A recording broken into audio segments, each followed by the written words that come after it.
All right, now back to some more serious stuff. A high school in New York State is now apologizing for having a student recite the Pledge of Allegiance in Arabic, saying the words, "One nation under Allah," the translation for God, when they did the address in Arabic. So Pine Bush High School says it was just part of a National Foreign Language Week. They didn't want so much attention, and they did the pledge in a different language every day. But the district received dozens of complaints from outraged war veterans.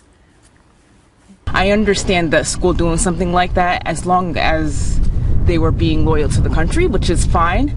On the other hand, there's a lot of things going on in the world, we know, with extremism and things like that. So I can see why some people would get upset about the situation. Hey, smart lady.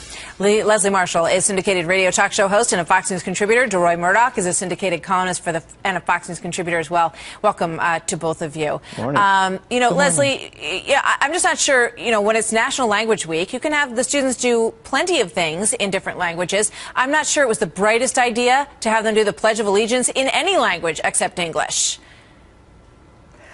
When we hear what the school was trying to do, and I understand what you're saying, Martha, but the premise was that even though we may come from different backgrounds, we may have different languages in our backgrounds or even spoken in our homes, we're all pledging allegiance to the same flag, one nation. We're all a part of this one nation. Under God. And quite frankly, that's really what the Pledge of Allegiance is about, is the freedom and is the unity for all of us in this melting pot. But again, these were all different languages, and I was really surprised at the outrage over this. I was very surprised about the outrage. DeRoy, what do you think? Well, I think given everything that's going on overseas, you've got ISIS, you've got people being beheaded, all this barbarism, much of it unfortunately being perpetrated by people who speak Arabic. I don't think it's a huge surprise when people hear this that you got this sort of response. Imagine it were 1944 and you had an exercise where some kid read the Pledge of Allegiance in German.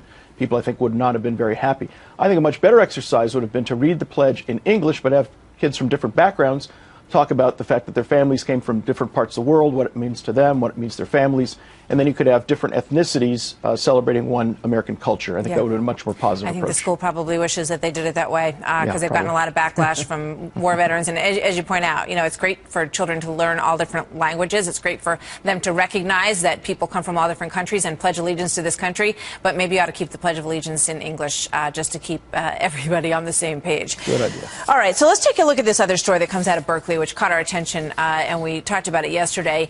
The Black Student Union there wants to rename one of the campus buildings after Assata Shakur, who is also known as Joanne Chesimard, who was convicted of killing a New Jersey state trooper. She did time. She escaped prison. She has run to Cuba, where she has been living quite happily, by all reports, over the past many years. Leslie, this is a picture of the New Jersey state trooper whose life she took in that car that evening. Leslie, what do you think? Well, first of all, I don't think that any building on any campus or off of any campus in the United States of America should be named by a convicted murderer, whether the victim is a police officer or not, first and foremost.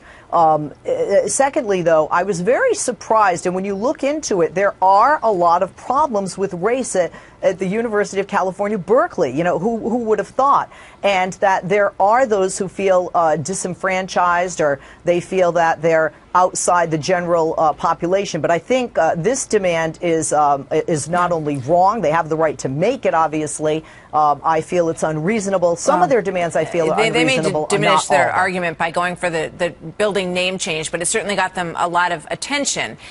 Let's take a look at some of the other things that they asked for at the Black Student Union in UC Berkeley. They want to rename the hall, as we just said, and let's bring up the rest of them here. They want a meeting place that is solely for black students. They want 2 black admissions officers to be hired, and they've outlined what the budget should be, and 2 black psychologists as well. We talked about this yesterday, DeRoy, and a couple of people responded with the question, can you imagine if white students wanted to have a meeting room that was solely for white students? What's happening here? It's remarkable. I mean, what they really want is segregated facilities. I thought the whole idea of the civil rights movement was to get away from this, not have black-only buildings, white-only spaces, etc., but have places where all of us as Americans or international people can get together and gather. And whatever empathy anybody might have for their cause, when you decide, hey, let's name the building after the first woman ever put on the FBI's most wanted list. I think there's a $2 million reward out for her arrest. Why not call it the Rosa Parks House or the Harriet Tubman House or maybe the Ella Fitzgerald House? These are very distinguished American women about whom there was no controversy, totally admirable lives. If they'd said, hey, let's name the building after one of those people, I think they would have had a lot more sympathy and a lot less acrimony. Great points. All right, we're going to leave it there. Thank you very much. Leslie and DeRoy, great to see you both today. Thank you. Thank you.